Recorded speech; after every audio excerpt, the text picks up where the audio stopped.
राधे गोविंद, राधे कृष्णा।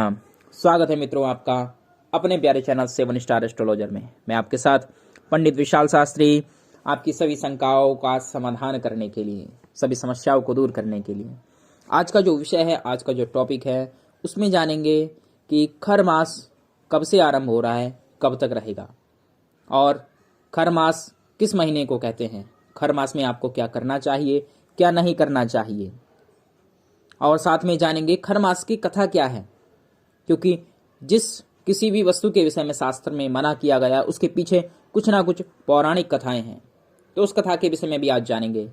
मित्रों, चैनल को अवश्य सब्सक्राइब करें ताकि ऐसे ही ज्ञानप्रद चर्चाएं आपको प्राप्त होती रहे। यदि कोई शंका है, उसका समाधान आप चाहते हैं तो कमेंट करें अवश्य, हम उसका समाधान आपको शीघ्र प्रदान करेंगे। चलिए वीडियो को करते हैं आरंभ। सबसे पहले जानते हैं खर मास किस महीने को कहते हैं। हमारे सनातन धर्म में 12 महीने बताए गए हैं। 12 महीने में जो पौष का महीना आता है, पौष का महीना लगभग 15 दिसंबर से और 15 जनवरी के बीच का रहता है। इसमें 1-2 दिन आगे पीछे हो जाते हैं तिथि के अनुसार, बाकी विशेष कोई बदलाव नहीं होता है। तो इस बार 2021 में 16 दिसंबर दिन गुरुवार से खर मास आरंभ हो रहा है।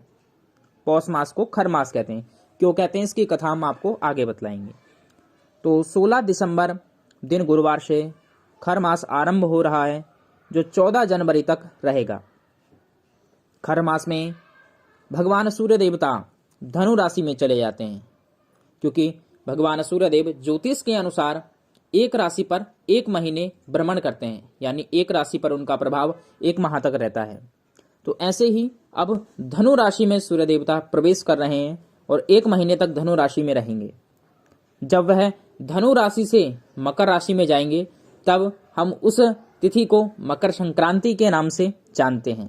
कौन कौन से कार्य खर मास में नहीं करने चाहिए, चलिए जानते हैं। खर मास में शुभ कार्य क्यों बंद कर दिए जाते हैं, मांगलिक कार्य क्यों बंद कर दिए जाते हैं। ज्योतिष शास्त्र में कहा गया है कि जब भगवान सूर्य देवता बृहस्पति की राशि यानी धनु राशि में चले जाते हैं, तो देवगुरु बृहस्पति का प्रभाव कम हो जाता है, क्योंकि सूर्य का प्रभाव है, उनकी ऊर्जा है तेज को बढ़ाना। तो सूर्य जब धनु राशि में प्रवेश करते हैं तो बृहस्पति के प्रभाव को यानी देवगुरु के प्रभाव को कम कर देते हैं। और हमारे जीवन में त्रिबल आवश्यक होता है, चंद्र का बल, सूर्य का बल और देवगुरु बृहस्पति का बल। इन तीनों का बल जब हमें प्राप्त होता है, तब हम धर्म कर्म कर पाते हैं। ज्योतिष शास्त्र के अनुसार खर मास में शादी, विवाह, सगाई, मुंडन, गृह प्रवेश जैसे कार्य वर्जित कहे गए, यानी इनको नहीं करना चाहिए।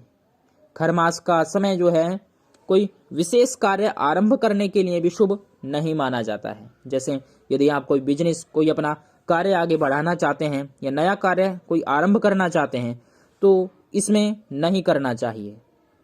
खर मास में बहू या बेटियों की जो विदाई रहती है घर से, वह भी नहीं करनी चाहिए। खर मास में कहते हैं कि यदि आप समस्याओं से जूझ रहे हैं, बड़े कष्ट हैं, बड़े दुख हैं, तो खर मास में भगवान सूर्य देवता की आराधना से, भगवान विष्णु की आराधना से, अपने इष्ट देव की आराधना से आप अपनी समस्याओं को दूर कर सकते हैं।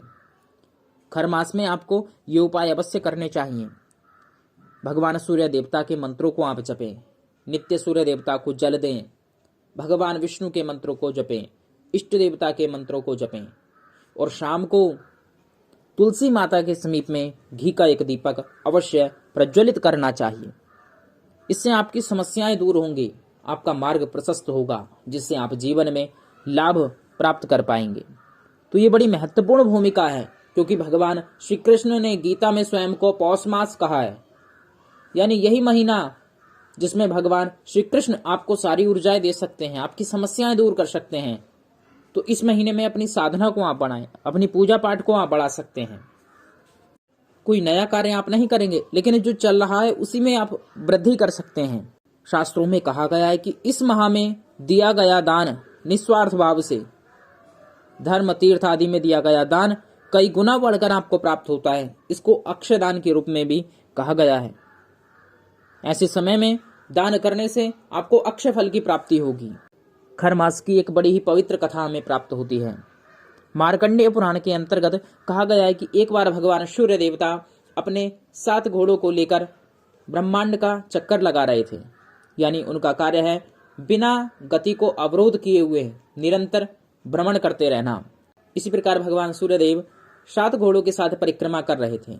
एक बार परिक्रमा करते करते काफी समय व्यतीत हो गया था। वह देखते हैं कि उनके घोड़े बड़े थके हुए हैं, जल से, प्यास से उनका कंठ सूखा जा रहा है। तो उन्होंने अपने घोड़ों को खोलकर एक तालाब के किनारे बांध दिया और वहां कुछ देर उन्होंने विश्राम करने का सोचा, लेकिन उन्हें अपना कर्तव्य ध्यान आ गया कि मुझे विश्राम नहीं करना है, बिना रुके प्रदक्षिणा करनी है, परिक्रमा करनी है, संसार को प्रकाश देना है।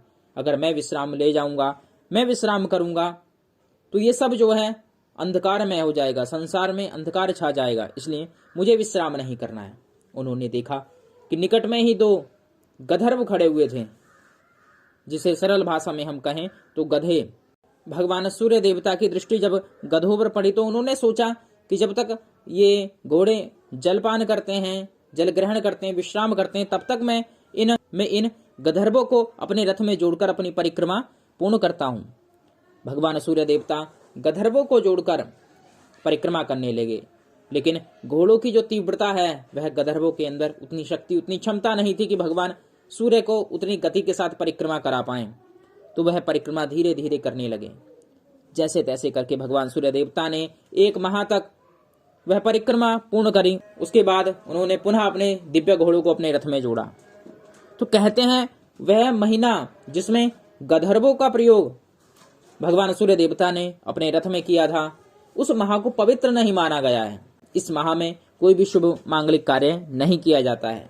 जब भगवान सूर्य देवता का तेज प्रबल रहता है, देवगुरु बृहस्पति का तेज प्रबल रहता है, तब सभी मांगलिक कार्य हमको करने चाहिए। इसके पीछे की ये दिव्य कथा मार्कंडेय पुराण के अंतर्गत हमें प्राप्त होती है।